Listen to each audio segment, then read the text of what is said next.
Ultra-processed foods linked to 32 health outcomes. That's the headlines from a new meta-analysis and umbrella review. And we need to talk about it.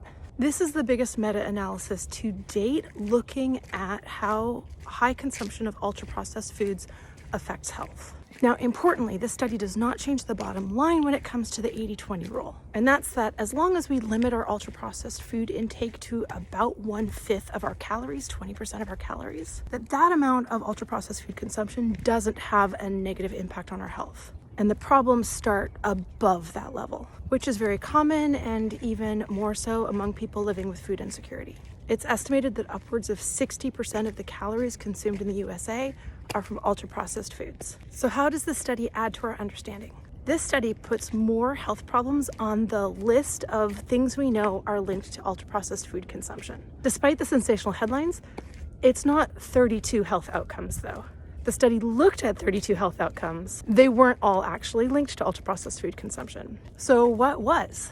Things that we already knew: cardiovascular disease, type 2 diabetes, obesity, and all-cause mortality, a general indicator of health and longevity, and which helps paint a more complete picture. This study showed, for example, that high ultra-processed food intake increased risk of having cardiovascular disease morbidity, meaning it's impacting your quality of life, and mortality. And among cardiovascular disease risk factors, high ultra-processed food consumption increased risk of hypertension, high blood pressure, hypercholesteremia, high blood cholesterol, but not hypertriglyceridemia. How do you say that word?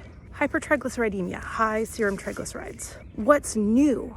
The link with mental health conditions is stark. There have been a few studies looking at this, but to see it in a meta-analysis, to see how tight the error bars were, honestly alarming. So high ultra-processed food consumption increased the risk of anxiety disorders, depressive disorders, common mental disorders in general, as well as sleep problems. That would include things like obstructive sleep apnea and insomnia. Under respiratory diseases, not a very convincing link with asthma, although there was a statistical trend, so that's definitely an area where more data is needed. And there was a statistically significant increased risk of wheezing. Interestingly, there was a link with Crohn's disease, but not ulcerative colitis, to autoimmune diseases impacting the gastrointestinal tract. And maybe the good news? Not a very strong link with cancer, other than colorectal cancer.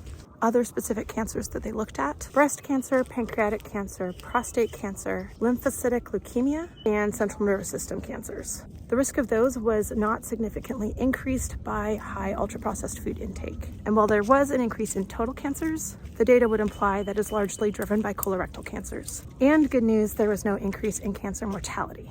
And the proposed explanation put forward for these results by the study authors is that ultra-processed foods don't have as much nutrition as whole foods. And the more ultra-processed foods we eat, displacing nutrient-dense whole foods, typically the lower the nutritive quality of our diets. So this was a really important study to add to our understanding of the health harm of diets that are overabundant in ultra-processed foods. As I already mentioned, the largest meta-analysis to date. It included data from 45 studies, nearly 10 million participants, and it makes a really strong case for systemically addressing the accessibility and affordability of fresh foods. But I also want us to all take a deep breath because the headlines are sensationalized here. This study does not say we need to cut out all ultra-processed foods in order to avoid those negative health outcomes. The 80-20 rule still stands.